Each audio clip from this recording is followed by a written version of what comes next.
Hey guys, welcome back to another episode of the AltMed podcast. I'm here as always with my co-host Mitch Kurtz. How are you, Mitch? Hello. Very well, thank you. Good to see you. You're looking a bit sharper than the last time I saw you. Actually, wearing a better shirt, perhaps, or you pulled the iron out. I'm not sure, one of the two. But anyway, we are thrilled to have one of the best scientific minds in the medical cannabis space in Australia on our episode today. It is Justin Sinclair, the Chief Scientific Officer at ANTG. Justin, welcome to the show. Thanks very much, Andrew and Mitch. It's an absolute pleasure to be here. Thanks for taking the time. Our pleasure. Now, we always kick off by asking our guests, because it's a bit of a funny old space, this medical cannabis thing. How did you sort of get into it? I know you've got a bit of a rich history in plant medicine, but if you can sort of take us through the journey of how you fell into this spot. Yeah, that definitely takes me back. So I guess when I was very young, 4 or 5 years old, I actually had the opportunity to go up and spend time in Jabiru up in the Northern Territory, and spend some time there. And I started to watch how our Indigenous, were so at home with nature, and they knew what the plants were, they knew what could be eaten, and those types of things. And it just stuck. As a young kid, I was just so fascinated with it. And then my dad, who worked for CSIRO, we traveled around a lot. So I was, I went to a lot of different schools, and I always just found plants to be really good company. I spent a lot of time in nature while I was growing up, spending time from being in the bush to being in the city.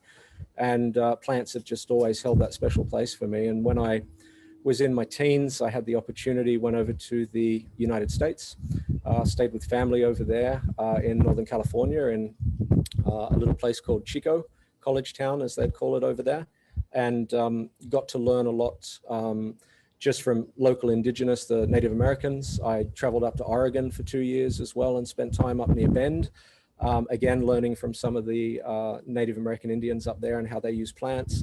And I was really privileged because I got to spend direct time with them and learn from them, almost in an ethnobotanical or ethnopharmacological way, and get to learn how they used it in their culture and all the different plants that they used. And it just, melted my brain that so many medicines could be waiting in nature, unfound, untapped, unstudied. And so that kind of set me the goal then, of course, being up in NorCal. I did get some exposure to cannabis at that time, back in the early 90s, on the outskirts of the Emerald Triangle. So again, Mendocino, Trinity, and Humboldt counties. So yeah, that was kind of my first exposure to cannabis. And I got to meet some people that were using it for medicinal purposes. And so it came on my radar then. And then I returned back to Australia after 4 years abroad, and started my studies. So I decided to go ahead and I studied a Bachelor of Health Science in naturopathy, learning all about the different herbs, hundreds of different herbs, and how they're used for all sorts of different conditions. And then from there, I went and studied my master's at Sydney University Faculty of Pharmacy. So that was a master's of herbal medicine. Again, all of that kind of analytical chemistry, pharmacognosy, which is just a fancy name for studying the drugs that come from plants and fungi and other natural sources, and learned from great lecturers at USyd.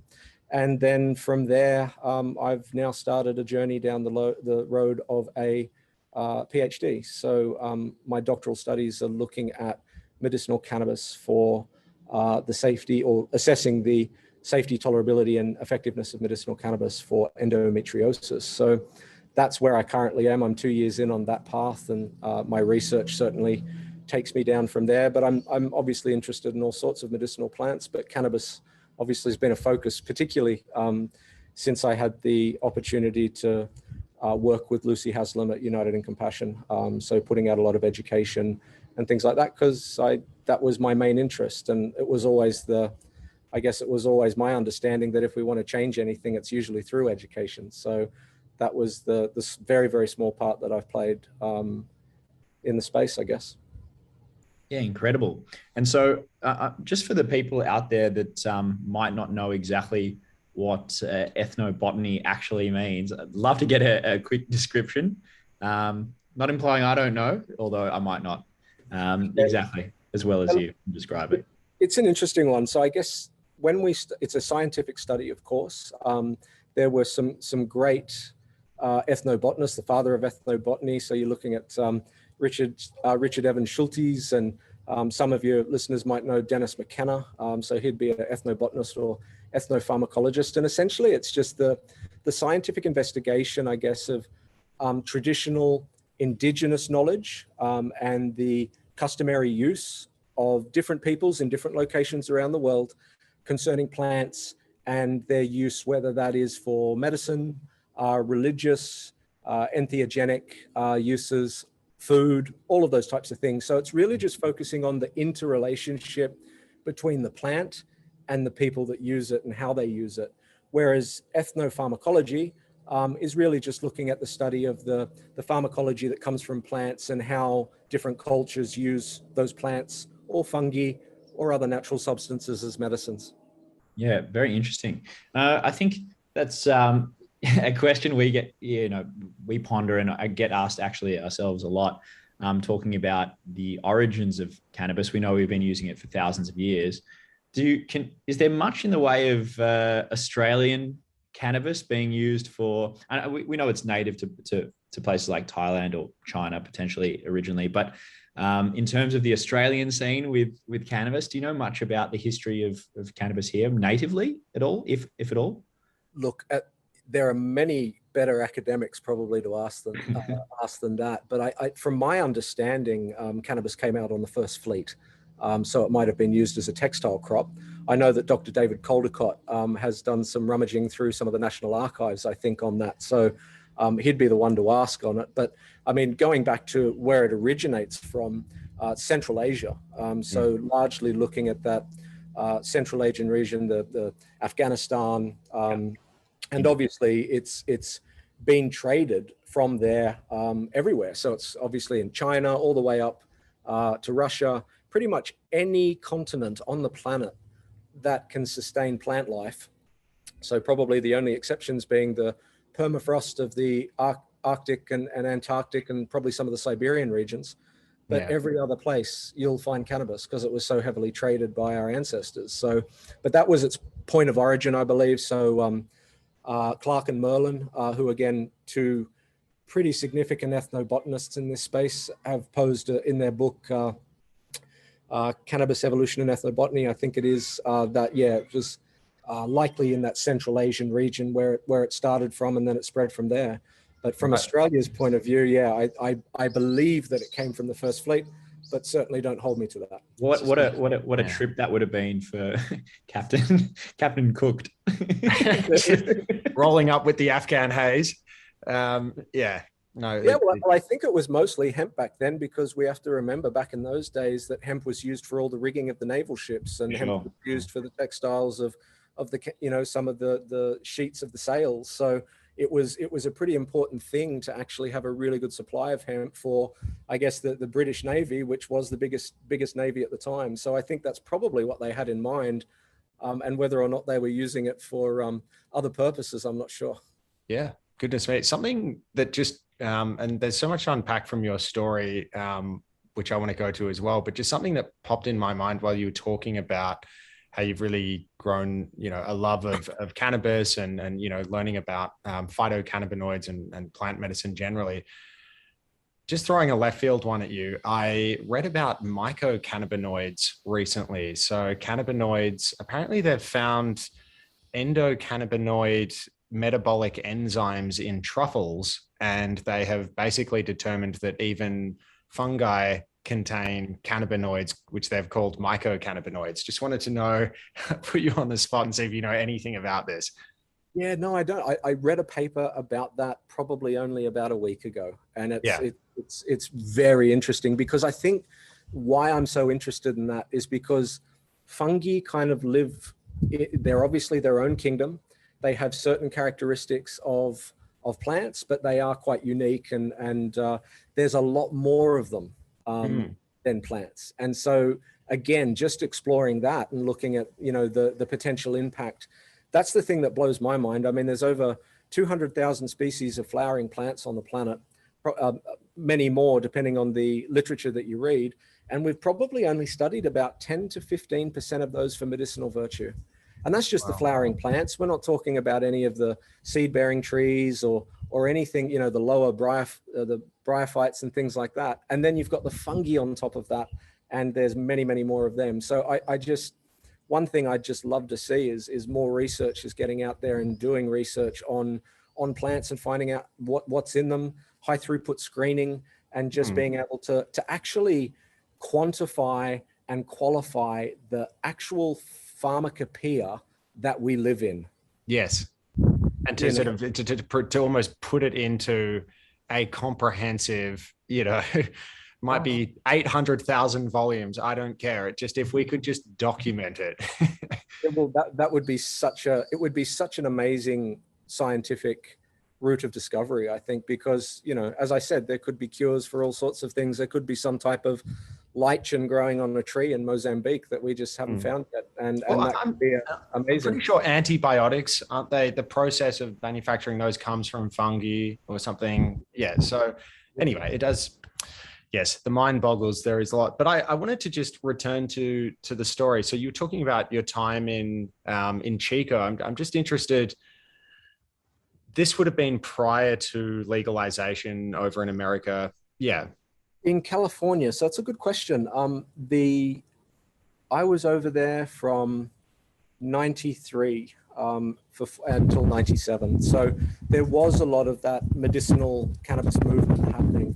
But the great majority of people that I had a chance to spend time with were largely using what we would call, you know, green market or illicit cannabis for medical purposes. Yeah.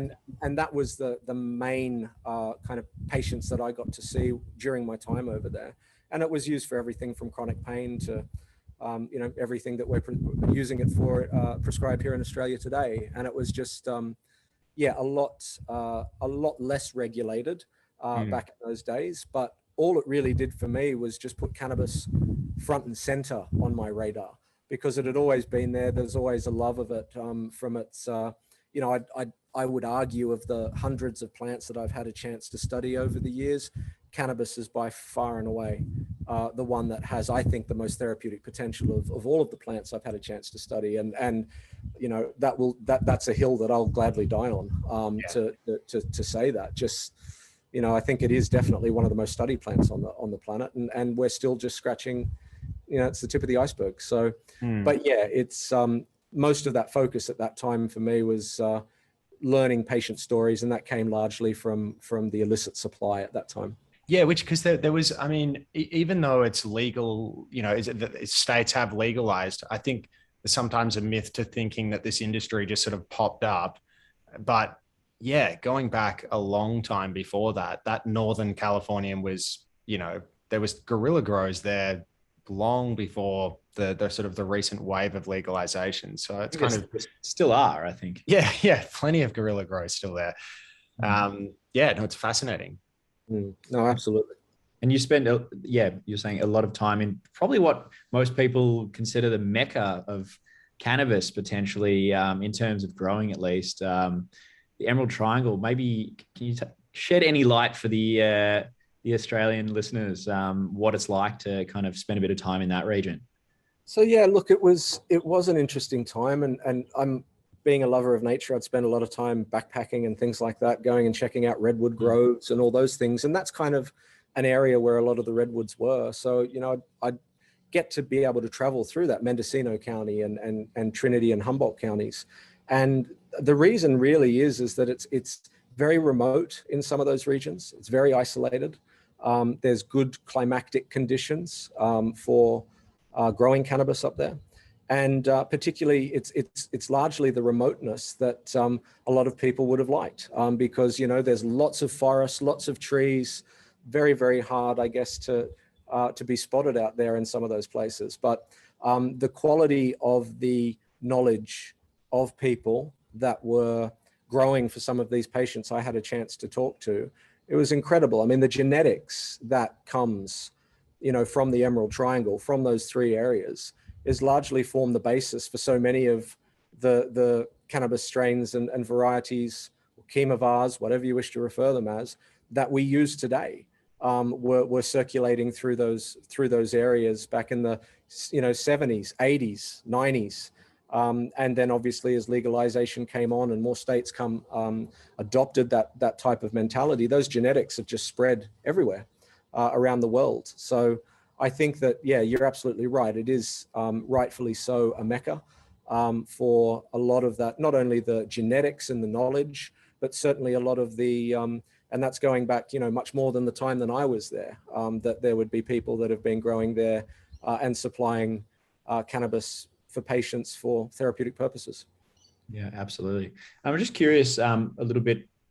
I know we got put in touch by the lovely Tegan, actually, who's you've spoken a lot with her and on her Instagram and through her kind of Instagram TV about a little bit about what you're doing with your research thesis, I guess, and on endometriosis, and kind of want to move into that realm because it's a very interesting, very topical component of what cannabis treats. And we have a lot of people that actually listen in to find out about endometriosis. It seems to be much more prevalent and less discussed. And I really appreciate the work that she's doing over there, Tegan. But absolutely that comes from, a lot of the types of research that you're doing now. So please take us through a little bit about what it is you're doing to push that frontier forward. Yeah, certainly, Mitch. Did you want me to start perhaps like defining endometriosis and what it is? Would love that.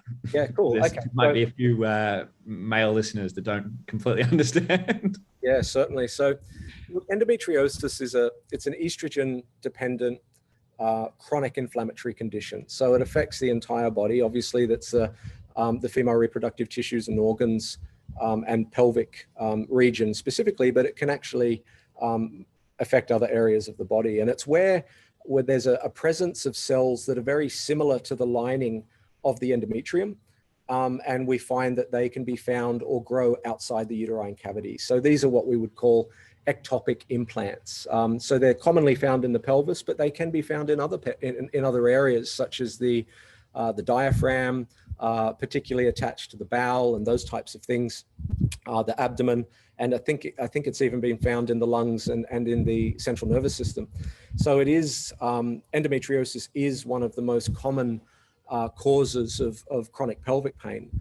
And chronic pelvic pain, it's something that is in many instances quite hard to treat. And at this point, when it comes to endometriosis, one of the only ways to really diagnose it, or the gold standard of diagnosis, is via an invasive laparoscopy. So you actually have to undergo surgery for it. And that can be, problematic in many ways because you might not be able to, or many of these people that have endo may not have the opportunity to find a surgeon that's skilled with that, may live in rural or remote locations, or may actually live in countries that don't have very good healthcare. So again, many of the people with endometriosis in Australia are quite lucky because we have quite a good healthcare system. But think about those people in Tanzania or Mozambique that maybe don't. So, but the condition itself is characterized by certain symptoms, I guess, and that's kind of quite severe dysmenorrhea or period pain. They can get painful sex, which is known as dyspareunia, dyschezia, which is pain on defecation, and dysuria, which is pain on urination. So there's all sorts of other more systemic problems, of course, like fatigue, nausea and vomiting, a lot of GIT disturbance, or what people with endo actually call endobelly, where their abdomen can really flare up, obviously causing a lot of pain. And the really interesting thing too is that this pain, this pelvic pain, can actually exist in the absence of any endometrial lesions. And I think one of the things that really is something not discussed a lot about is that endometriosis can lead to infertility. So, some of the figures that have been thrown around are anywhere between 30 and 50%.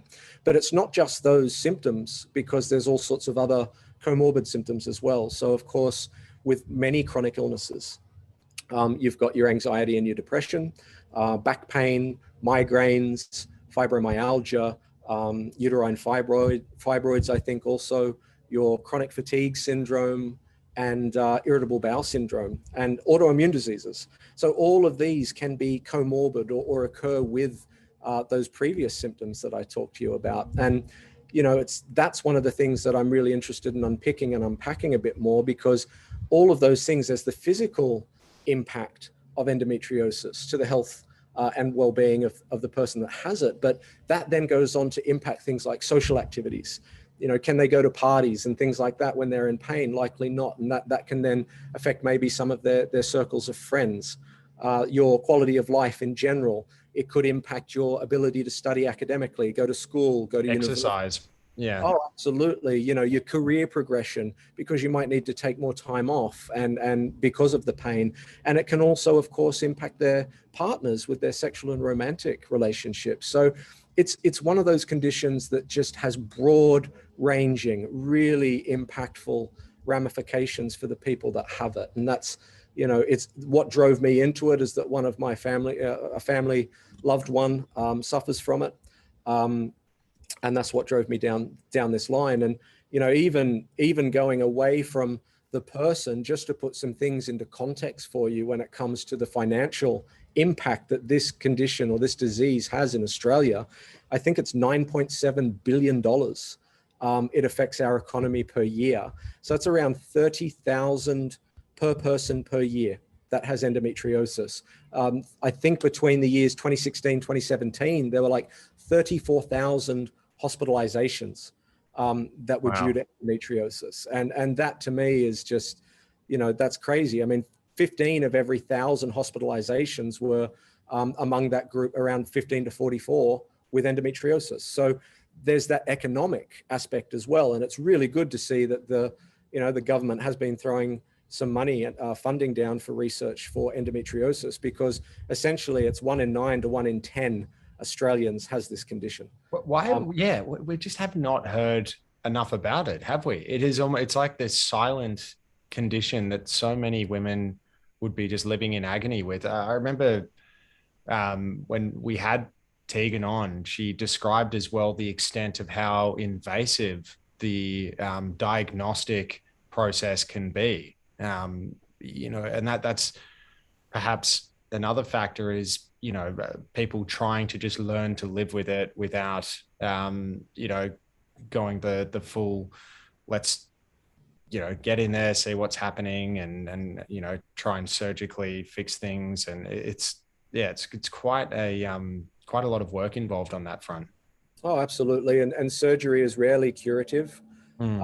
You know, and I guess just getting back to that kind of prevalence, it's that depending on what you read, it's around 4 to 10% worldwide that are affected by that, you know, and about 800,000 Australians. And I think the last figure I heard was about over 176 million worldwide are impacted by this. And in many instances, it's undiagnosed because either they don't have the healthcare. I mean, as I said, imagine people in third world countries just being able to get access to medical care is one thing, and then trying to get access to a specialist gynecologist that has expertise in excising endometriotic lesions is a whole other kettle of fish. So I think in many ways, a lot of people might be out there that actually just think that they've got a bad period or having bad period pain when it could actually be endometriosis, and maybe their GP hasn't picked it up, or maybe their specialist hasn't picked it up.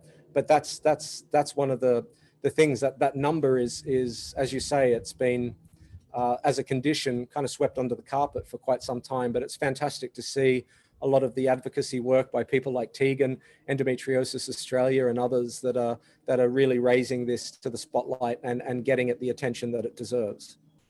Yeah, absolutely. And it might also be good now to, obviously this is your area, so it's great to hear it from you, but we do know that there's CB receptors in the endometrium and the ovaries, and maybe taking us through how that actually affects, you know, how cannabis affects people that are. Yeah. What is the mechanism of action, for want of a better term, in cannabis medicine in treating endometriosis?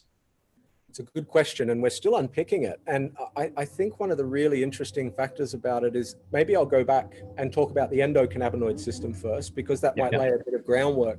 So the endocannabinoid system, when it's involved with that female reproductive system, it crosstalks or is in communication with the hypothalamic pituitary ovarian axis. So this basically means that one of the things too I found through research was that the uterus actually contains very high amounts of anandamide. There's dense cannabinoid receptors that are expressed right throughout the ovaries and the endometrium.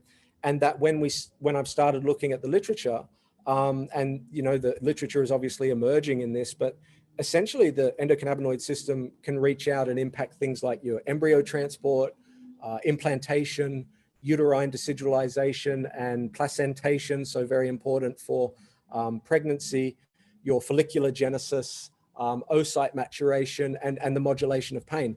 And so just that's just what we know of at the moment. Obviously, that's going to probably grow. And to get back to your or to get back to answer your question specifically, how does cannabis work? It's essentially all these different cannabinoids, of course, working on different receptors. So it's not just necessarily cannabinoid receptors. It might be that they're interacting, with TRPV1 receptors. It might be that they're, working on any number of others, PPARs or your peroxisome activator receptors that are actually within the cell. So it's one of those things that I guess what a pharmacist, or in many instances some doctors, would call a dirty drug, because it can actually target so many different receptors at once. And I would go so far as to argue that that's likely why cannabis works so well, is because it is able to target inflammation. It's able to directly modulate pain. It's able to target anxiety through CBD as an example, because that's antidepressant and anxiolytic through your 5-HT1A or your serotonin receptors. Those are, and then you've got interaction through the gut. The GIT is absolutely riddled, of course, as well with the endocannabinoid system and cannabinoid receptors. So I would argue that that's the strength of cannabis. Some would argue that that's a weakness because, we want one single mechanism. We need to know one single mechanism, and that's how we like our drugs to work. And, I don't subscribe to that. Plants are very complex. They have, cannabis by itself. It's, we only talk about cannabinoids and terpenes, but what about the unique canflavins? What about the flavonoids contained within it? There's all sorts, over 500 different other chemicals that are contained within the system contained within the plant. And what do they do, or how do they affect the system? So there's a lot more to unpack, but I certainly, whether you, that phytochemical synergy that these different constituents have, because they do by working on different receptors. And as I said, I see that as a strength, but I know that, many in science, certainly not necessarily from where the science that I come from, but they love to have and understand, drugs and use single mechanisms. But I just think that that's actually the strength of cannabis and why so many people are using it, not just for endometriosis, but so many other things, because it can tackle pain all the way through to a lot of the comorbid symptoms that come with chronic illness. Yeah, that's what I was going to say, like beyond the kind of the single interactions and stuff, you're seeing it target several different conditions that somebody might be suffering. So somebody with endometriosis that does have maybe nausea, or does have some anxiety or sleep issues, or depressive mood swings, things like that. It really replaces what you would otherwise need polypharmacy to actually treat. And, there's countless tales of people using, multiple different drugs and having side effects from this one, and that one does that, and that one makes me feel depressed, and that one makes me not able to go to the toilet. And, it's quite amazing. I've never understood why somebody would want to limit somebody's relief or therapy in that sense. But I do understand wanting to understand why a specific chemical does what, but not at the expense of patient outcomes, I think. Yeah, very, very well said. And I do agree, of course. I think the reality is that we want to know that knowledge. We need to know that knowledge. We will eventually know that knowledge, but I'm not entirely convinced that as long as something is safe and effective, and people are finding effect with that should be denied as an access, because it is very broad ranging, as you say, everything from the comorbid symptoms as well as pain, which so many people use it for. Very well said. So, and in terms of I guess the research question that you're tackling through your PhD program, what exactly is that? Yeah, no, look, thank you. That's never ask a PhD student about their research. I was concerned that our podcast was only going to run for another 15 minutes, and I really wanted to open up the floodgates for another 6 hours. No problem. But look, so essentially my question, or what I'm investigating, is the safety, the tolerability, and the effectiveness of medicinal cannabis for endometriosis pain and associated symptoms. So I've been doing that now for 2 years. I'm a PhD candidate at Nickham Health Research Institute at Western Sydney University. So that's where I was employed previous as a research fellow before I started my time with the team at ANTG. And so in those 2 years, we've been able to conduct quite a bit of preliminary research to actually start forming the literature and forming the thesis, so that we can stop or conclude the study with a clinical trial. So one of the first studies that we actually looked at was looking at a larger survey where we actually looked at different self-management strategies that people used when it came to controlling their endometriosis. So that could be anything from Qigong to diet, and of course, cannabis was included in there. And what we actually found was that about 13% of the respondents used cannabis, largely from the green market or illicitly, to manage their endometriosis pain and symptoms. It was the highest ranked of all of the self-management strategies that were recorded. And that what was interesting, because this is going back to what you just raised, was that 56%, I think it was, of people said that cannabis could reduce or did reduce their pharmaceutical usage by more than 50%. And about 27% reported that it reduced by 25 to 50%. So as we call that, the substitution effect. And there were some mild adverse effects reported in that particular study, I think by about 10%, which were just very common adverse effects like drowsiness and a little bit of anxiety and tachycardia, because we do need to remember that the majority of that particular cohort were using illicitly supplied cannabis. And one of the other things I found really interesting, to go back to your point about how it can work on so many different symptoms, was that 60% of that particular cohort reported significant improvement in anxiety. I think it was almost 70% reported significant improvement in depression.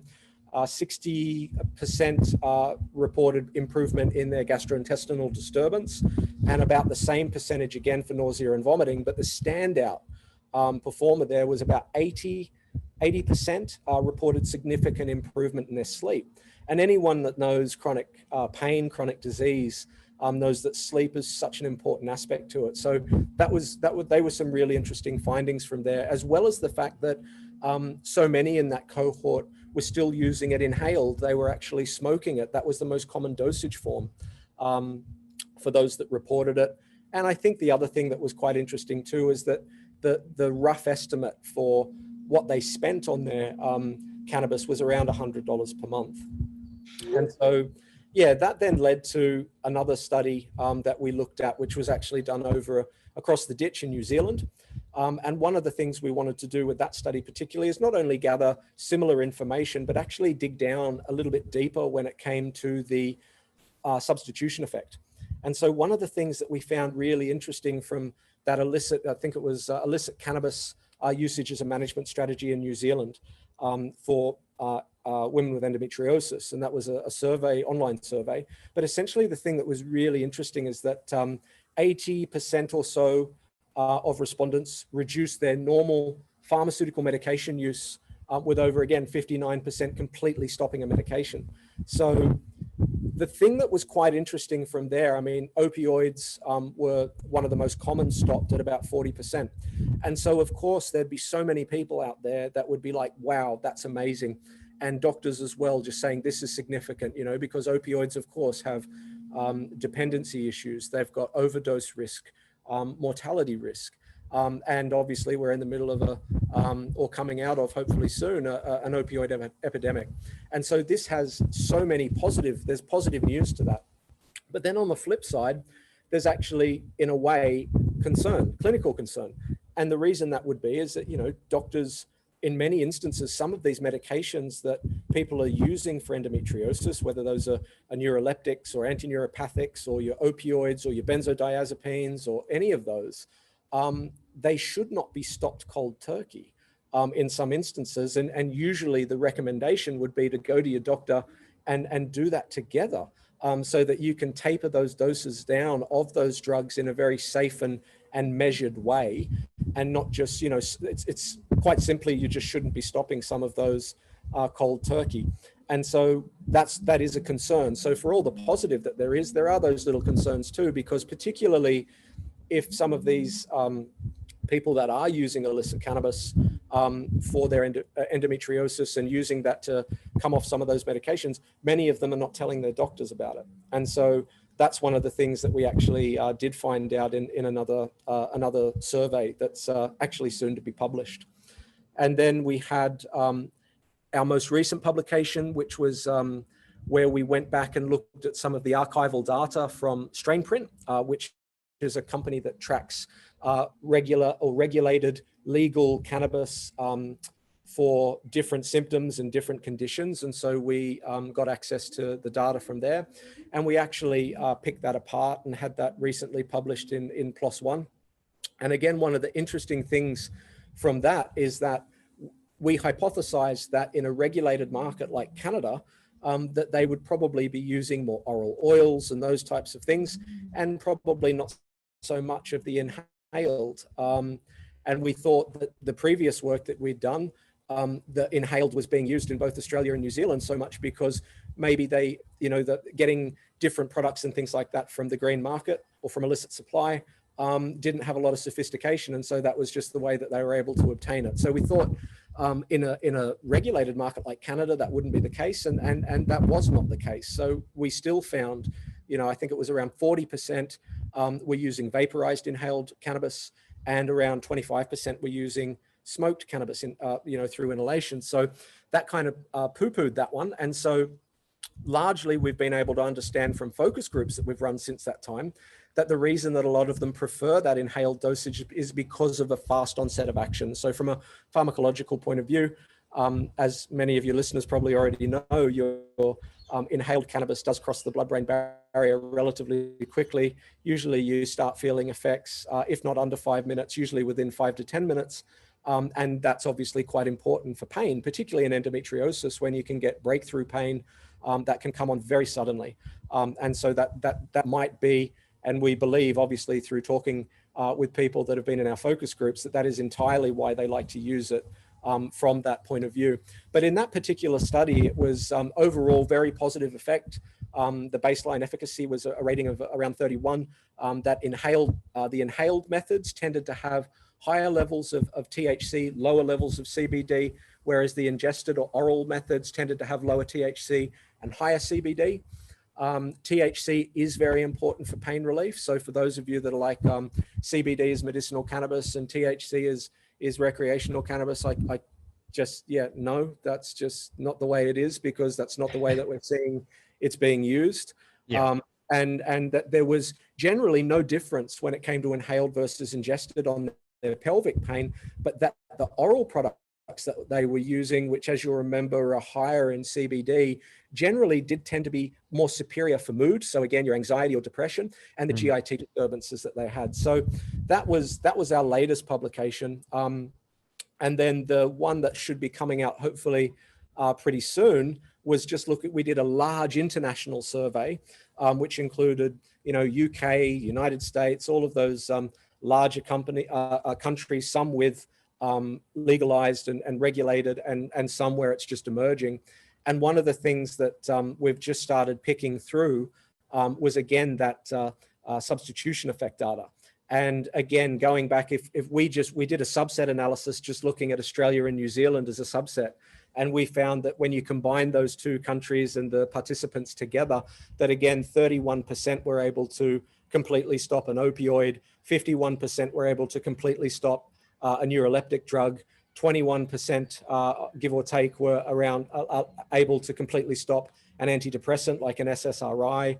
27% were able to stop your anti-anxiety or anxiolytic medications, such as maybe benzodiazepines, and that sleeping medications were able to be completely stopped by 35%. I mean, that list could go on. I could continue talking about it, but I certainly don't want to bore you or your listeners. But what we can absolutely guarantee is that substitution effect data appears to be live and well in all of the surveys that we've conducted so far.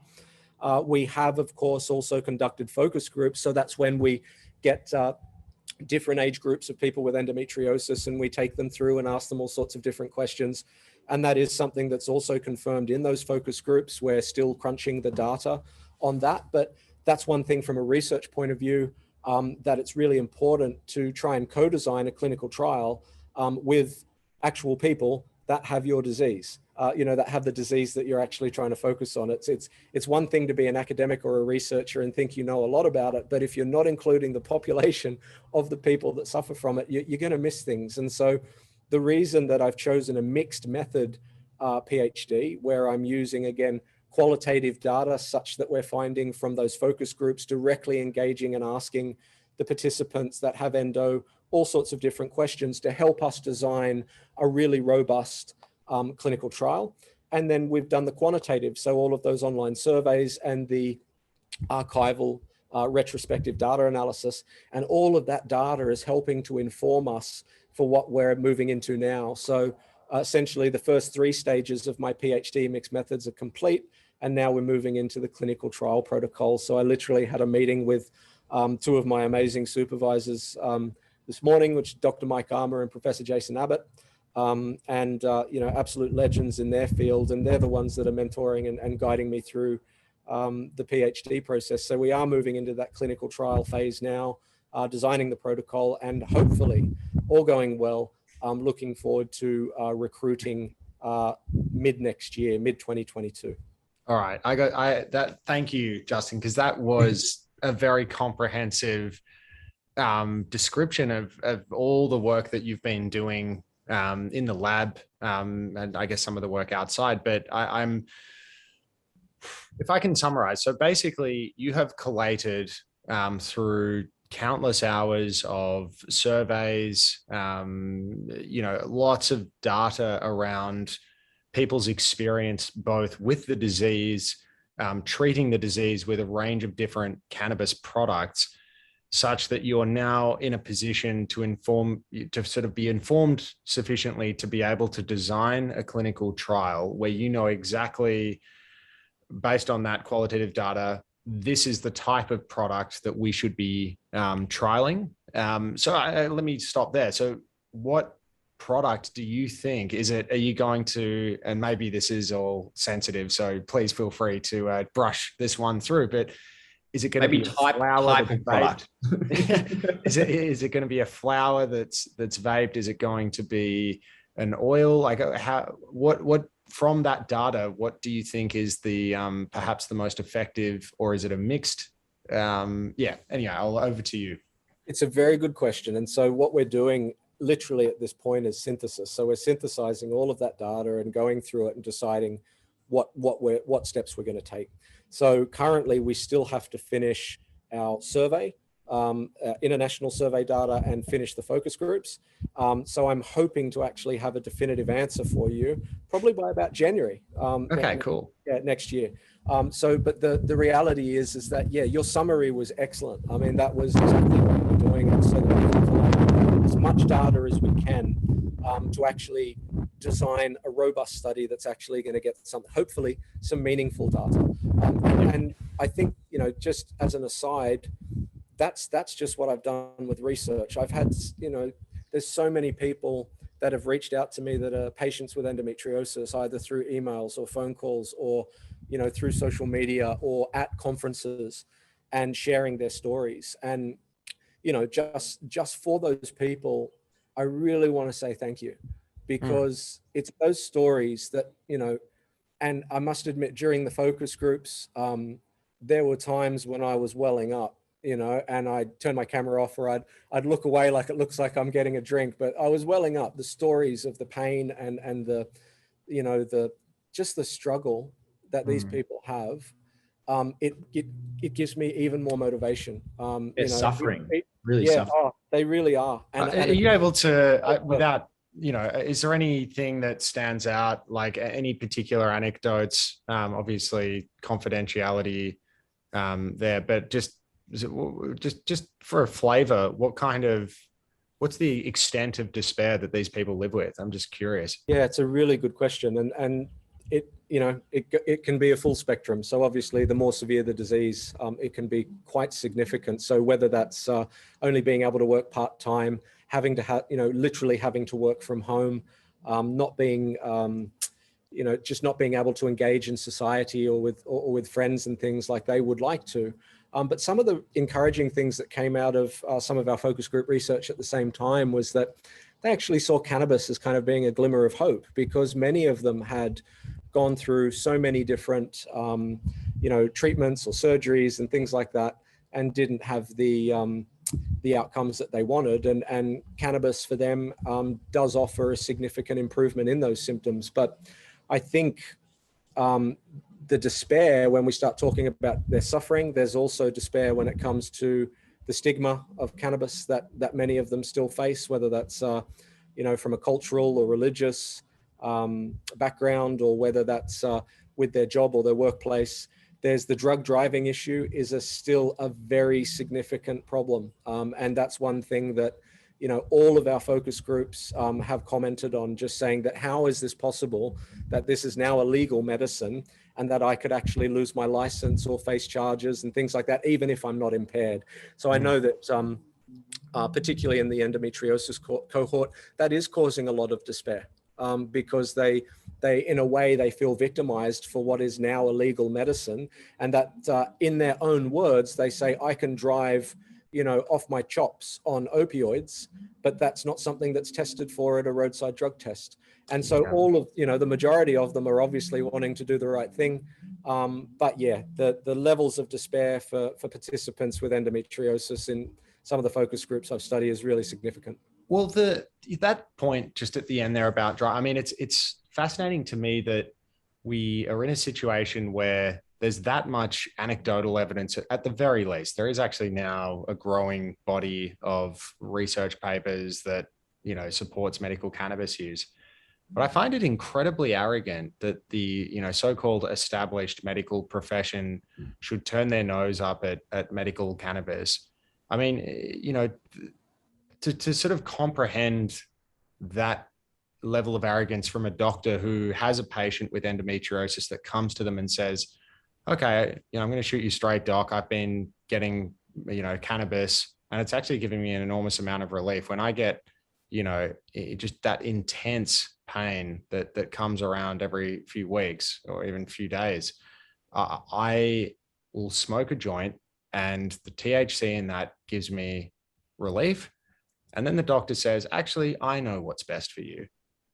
It's not medical cannabis. I'm just going to put you on some heavy duty opioids that are highly addictive, that could cause you respiratory issues that, really do actually, if taken at a high enough dosage and frequency, can impair your driving. But oh no, medical cannabis, is the problem here. I mean, are you still baffled by that kind of prevailing view that you see from certain sections of, pain medicine and other disciplines that really should know better and should be listening more anecdotally to what patients have to say? It's really interesting, isn't it? And I think one thing we need to think about when we talk about evidence-based medicine, obviously the data, the evidence from clinical trials and things like that goes to inform all of medicine. But one thing that's not talked about much is that there are 3 pillars in evidence-based medicine. So there is that we just talked about, the clinical trials, the evidence, the hard data. But then there's the clinical experience of the doctor. When is that ever discussed? Okay, so when you get someone like some of these doctors that are prescribing cannabis regularly and frequently for some of their patients, that is you call it anecdotal, but the fact is that is clinician experience. That is the second pillar, and patient preference, the patient experience, is the third. So to sit there and say that evidence-based medicine is being practiced the way it was designed is not true. And we do need to start thinking and giving more weight to the experience of clinicians in this space and to the preferences and experience of the patient. And yes, we need the data. That's absolute. You know, I am a researcher. I know we need the data.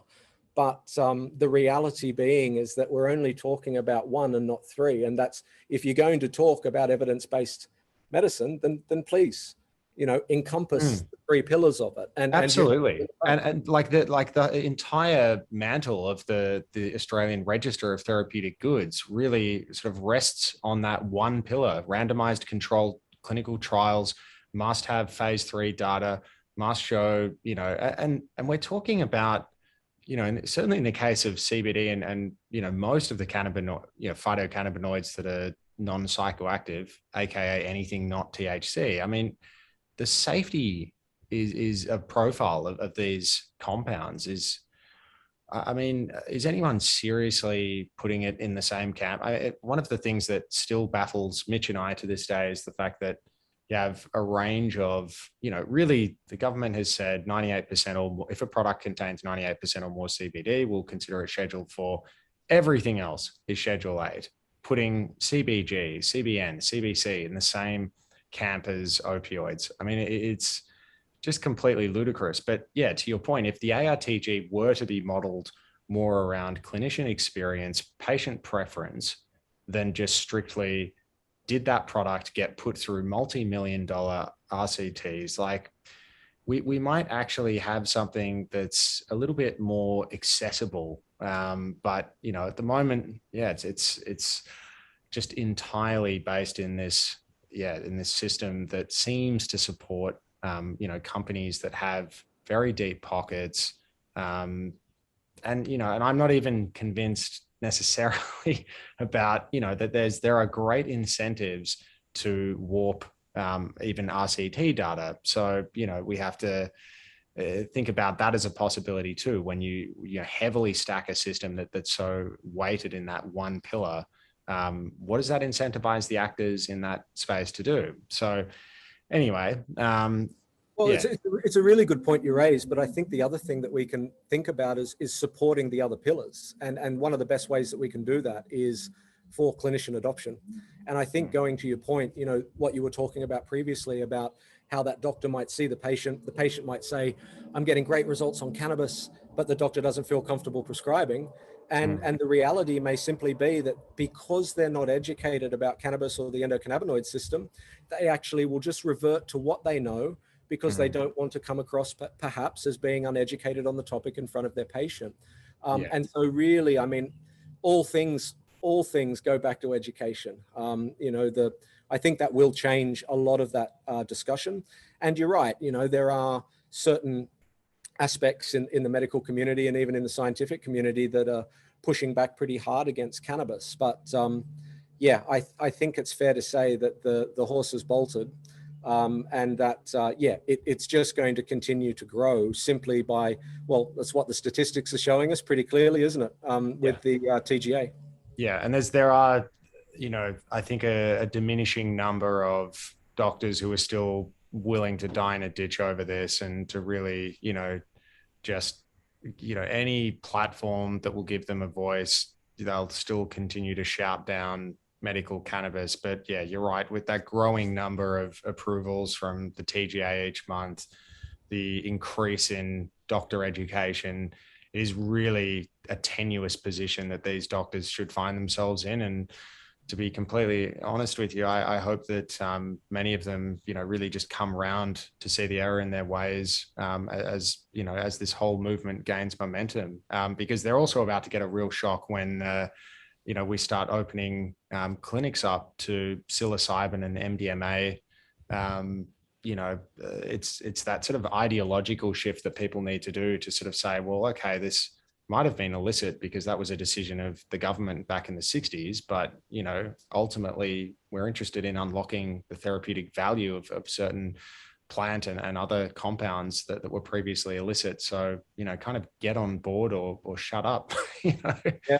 Yeah, and I mean, God, psychedelics are another complete topic that I'm completely fascinated in, but we might have to leave that for another time. But Yeah. the We'll reality, definitely bring you back on for that one, though. Yeah, we'll bring you back on for that one. Maybe we can, talk, I don't know, mycocannabinoids. We'll do I'll have to do some reading up for you. Yeah. But yeah, no, I think that cannabis definitely has paved the way for the, I think it's pretty fair to say, a fast movement for a lot of that psychedelic research being pushed through in Australia, which is a pretty conservative country. So I think a lot of the medicinal cannabis advocates that have been out there working hard for the many, many years have got a lot to be, that they contributed a great deal to that as well. Yeah, well, Absolutely. we call it the gateway drug. Very good, Mitch. The gateway therapeutic, you mean? But yes, no, that's absolutely like the trailblazers. I know Lucy and many others that you would have been involved with in the United in Compassion. Yeah, there was that much work done. And I even remember here in Victoria, Dan Andrews, when he made the announcement that Victoria was legalizing as the first state to do so. It was really every, sort of photo that I could see was always, the premier standing with a family who had a child with epilepsy. So they started with the most serious conditions for which medical cannabis can be used to treat it. But then it's, really kind of progressed to people now feeling comfortable about, going and seeing their doctor to just say, hey, I'm actually having a bit of trouble sleeping and I don't want to be zonked off, temazepam or Seroquel or something. Can you perhaps, provide access to CBD? So it has been an enormous shift and so much momentum in the last few years. And yeah, we still to this day, Mitch and I think about all that work that was done long before AltMed, long before any of this. So, and you were a part of that too, Justin. So we very grateful. Oh, look, I played a very small part. I got to I got to spend time with some very amazing people. And that's, from all walks of life. I had the pleasure and great privilege of meeting Dan Haslam, obviously spending a great deal of time with Lucy and meeting scientists, researchers from around the world doing work in this and advocates from every region, and it's certainly not one person. Everyone has contributed to this and everyone plays their part. I mean, even having a conversation around a dinner table and talking about this with people that are maybe closed-minded to it and changing their mind, that is advocacy, and that is, that's how I think this discussion happened, because it got in the news and people started talking about it around a dinner table. And what did we get? Something like 96% of the Australian population supported medicinal cannabis. And I think it really boils down to the fact that, no one should be suffering needlessly if there's something that could provide an alternative. And, as you guys probably have said a million times, and most people have, is, it won't work for everyone, but for those that it does, it's so significant that it's just wonderful for me to be able to see cannabis, the green queen, as I call her, be rightfully reinstated to her rightful throne after so many years. And the truth comes out as it always does. And it's fantastic that, it's happening around the world. It's just science. Yeah, before we let you go, Justin, I do have a question looking at the New Zealand referendum, and you just referenced, we are a bit of a conservative country. I know Victoria sometimes gets the label of progressive, but, we've recently had some people roll up to our parliament with gallows. So I don't know whether we can claim that anymore. But I just wanted to ask, if we were to have a referendum at the federal election, next year, what do you think the outcome of that would be? Where are we at in the journey? Do you think it had failed, but maybe by not would it fail by the sort of the 2% margin that was the case in New Zealand, or would it fail by a lot more, or would we actually get there? What do you think? I wish I could have a crystal ball. I think it'd be really close. That would be my, because I think obviously we've had a medicinal cannabis program in Australia now for a number of years that's been quite effective and rolling out significant numbers, getting a lot of media. Whereas I don't know if we can say the same for New Zealand. So maybe that would be one of the the factors that might actually, because people are just realize, well, it's medicinal.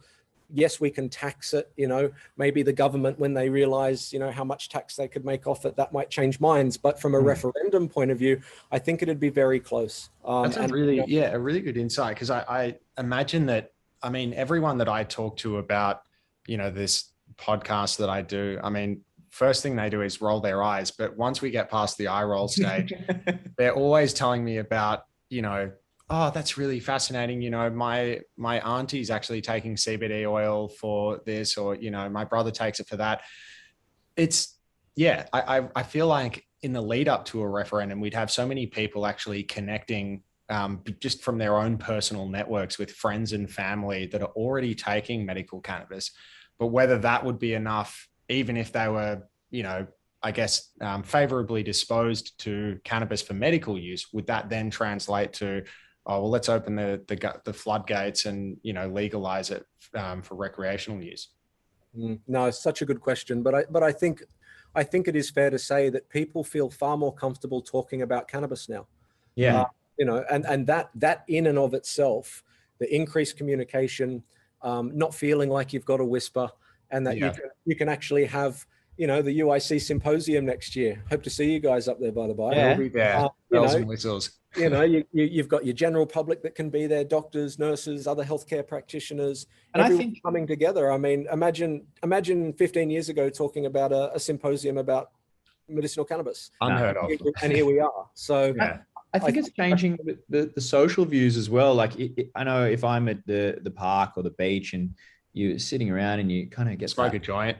No, you get that smelling like, oh, somebody, and it's just like, oh yeah, like, I don't know, at least in my age group, but it feels very much like that at the moment. I know maybe 10 years ago, it would have been a bit like, oh, like, maybe they shouldn't, or, they could get into trouble for that. I feel like there's been a relaxed kind of view, especially with North America going kind of. There's also more people drinking in public. I don't know if that's a thing in which part of Australia you live, Justin, but I've seen more people just brazenly walking around the streets with beer stubbies. And I got to say, I don't mind it at all. It's Northern European model. I've seen in New South Wales, that's for sure. But it's, I mean, even what some of the statistics that we've seen coming out of the United States are really interesting when you look at, kids, young generations are now even moving a little bit away from cannabis because their parents are doing it. It's not cool anymore. So I mean, it is one of those things that I think, prohibitionist agendas, propaganda, misinformation, lies, whatever you want to call it, paint it with whatever brush you wish. But that is exactly one of the main contributing factors that got us into this. And as we said, the truth is coming out. A lot of people have had experience with cannabis, some of it not great. Obviously some people can still have problems with it, but when we compare that just to alcohol, how many hospitalizations occurred due to alcohol? When was the last time that you saw a soccer mob, start beating each other up when they were on cannabis? Yeah. Probably you'd be in fear if you were a local kebab shop that you'd run out of food. I think that'd be the biggest problem. But yeah, I think that it is very important to think that the generations and the different views would play a significant role when it comes to some type of referendum outcome. We might actually get to a point where MDMA and psilocybin are no longer cool either, depending on how all that sort of legalization goes. I never thought I'd say that, but Mitch, you were going to say something. I just think it's interesting the way you flipped it this week, Andrew. Normally we ask how many years until you see it recreational, which ends up being maybe 3, 5, 10, blah blah blah. But adding the referendum element, I think we're still maybe 5 to 10 years away from legalizing THC, at least, maybe not CBD. But when you say referendum, I actually think if we had a referendum next year, we might tip the scale over 50%. I think it's not unreasonable to think that would occur at this. Well, I'm starting to think, that people say you have to time referendums. I know the whole Republic movement in Australia was, it's now and this is the time. I say just pepper them. Every single federal election, we have a referendum every year. Every year, we just pepper the public until they give in. I reckon that's the way to do it. I think it works quite like that. No, it is interesting. I do think the referendum thing is a good little a little twist on it, Andrew. So I like Thanks. that. Thank you. Well, we'll wrap it up there, Justin. I'm sure we'd love to have you back on, at some point to discuss how the trials are going and to really sort of map your progress with that. We think we're such big fans of that work that you're doing, and really cannot thank you enough for taking the time to talk us through all that you're doing in that space and your journey into cannabis to date. So I guess until the next time we check in, which I don't know if that'll be before the UIC symposium next year, but I'm sure we'll have a beer, perhaps a Sierra Nevada, when we're up there with you. I'm not a big drinker, so it'll be a cuppa for me. But I'm just a couple. Okay, that's all right. I'm very much looking forward to meeting you both in person, and hopefully, COVID stays a little bit tame as it is now, and we're still allowed to have it face to face, because I think that's it's always great to connect at these types of events and hear the stories, because that's what I'm all about. I mean, that's the stories of patients is just amazing. Absolutely. We'll be there. So looking forward to that. But until the next time, thanks so much for your time. It's an absolute pleasure. Thanks so much, gentlemen, for the opportunity. Cheers, Justin. It's great having you.